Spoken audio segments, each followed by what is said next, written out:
Tramp Zəngəzur dəhlizinin açılmasında maraqlıdır. Hazırda regionumuz və ölkəmizlə bağlı baş verən prosesləri tarixi hadisə adlandıra bilərik. Çünki Cənubi Qafqaz sülh və əməkdaşlıq üçün yeni tarixi mərhələ astanasındadır. Azərbaycan Ermənistanın 30 illik işğal siyasətinə öz gücü ilə son qoyub. Bundan sonra isə bölgədə yeni səhifə açılmalıdır. Bu baxımdan ABŞ prezidenti Donald Trump'ın vasitəçiliyi ilə Azərbaycan və Ermənistan arasında Vaşinqton razılaşması böyük əhəmiyyət kəsb edir. Axar az xəbər verir ki, bu fikirləri Milli Məclisin deputatı Samir Vəliyev deyib. Deputat bildirib ki, Donald Trump'ın yenidən prezident seçilməsindən sonra Azərbaycan-ABŞ münasibətlərində müsbət dinamika müşahidə olunur. Biden administrasiyası dövründə gərginləşən ikitərəfli əlaqələr hazırda qarşılıqlı etimad və siyasi dialoq əsasında yenidən canlanır.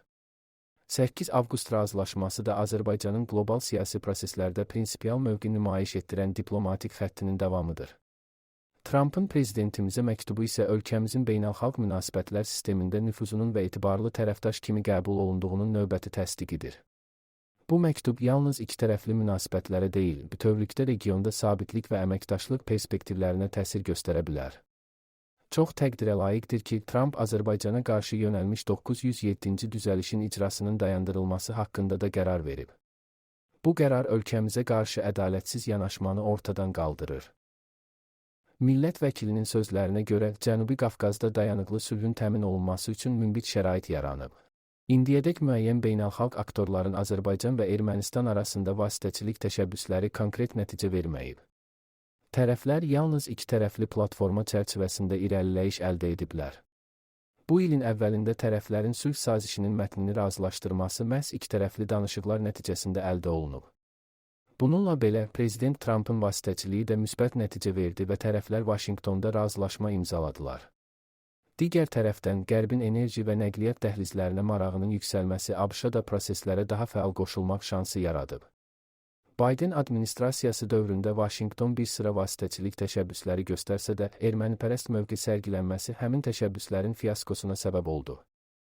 Lakin hazırda Trump administrasiyası fərqli mövqe nümayiş etdirir. Bugün rəsmi Vaşinqton Cənubi Qafqazda sülhün tezliklə əldə olunmasının tərəfdarıdır. Eyni zamanda Trump administrasiyası Zəngəzur dəhlizinin də açılmasına maraqlıdır. Millət vəkilinin sözlərinə görə Trump Azərbaycan prezidenti İlham Əliyev və Ermənistanın baş naziri Nikol Paşinyanla görüşündə bəyanat verərək razılaşmanın tarixi əhəmiyyətini vurğulayıb. Samir Vəliyev qeyd edib ki, Donald Trump yenidən prezident seçildikdən sonra dünyada müharibələrin dayandırılmasına çalışacağını bəyan etmişdi. Rusiya Zəngəzur dəhlizinə etiraz etdi. Cənubi Qafqazda Rusiya və İrandan yan keçən nəqliyyat layihələri mahiyyət etibarı ilə sərfəli deyil və region ölkələri arasında əməkdaşlığa xələl gətirmək məqsədi daşıyır. Axar Az Teleqrafla istinadla xəbər verir ki, bu iddianı Rusiyanın Ermənistandakı səfirinin müşaviri Dmitri Litskay deyib. Rusiyalı diplomat bildirib ki, bölgədə nəqliyyat dəhlizlərinin Trump yolu və ya Zəngəzur dəhlizini nəzərdə tutur. RED yaradılması mövzusu çox fəal müzakirə olunur və burada əsas amil logistik xərc və marşrutların rentabelliyidir. Qərb tərəfdaşlarının təşviq etdiyi marşrutlar Rusiya və İrandan yan keçir. Bu layihələr iqtisadiyyatdan çox geosiyasətə əsaslanır. Digər tərəfdən, Qazaxıstandan Azərbaycan vasitəsilə Ermənistana son yükdaşıma təcrübəsi göstərir ki, region ölkələri siyasi iradə olduğu halda öz marşrutlarını qura bilərlər. Litskay 3.3 platforması barədə qeyd edib ki, bu format əgər onlar regiona konstruktiv ideyalarla gəlirlərsə, xarici qüvvələrlə əməkdaşlığı istisna etmir. Moskvada keçirilmiş ilk görüş formatın aktual olduğunu göstərdi. Diplomatın sözlərinə görə Rusiya regiondakı proseslərin müzakirəsi zərurətini nəzərə alaraq yeni görüşlərin keçirilməsini gözləyir. Növbəti görüşün Azərbaycan və Ermənistanda baş tutmalı olduğu, məkan seçiminin tərəfdaşların qərarına buraxıldığı qeyd edilib.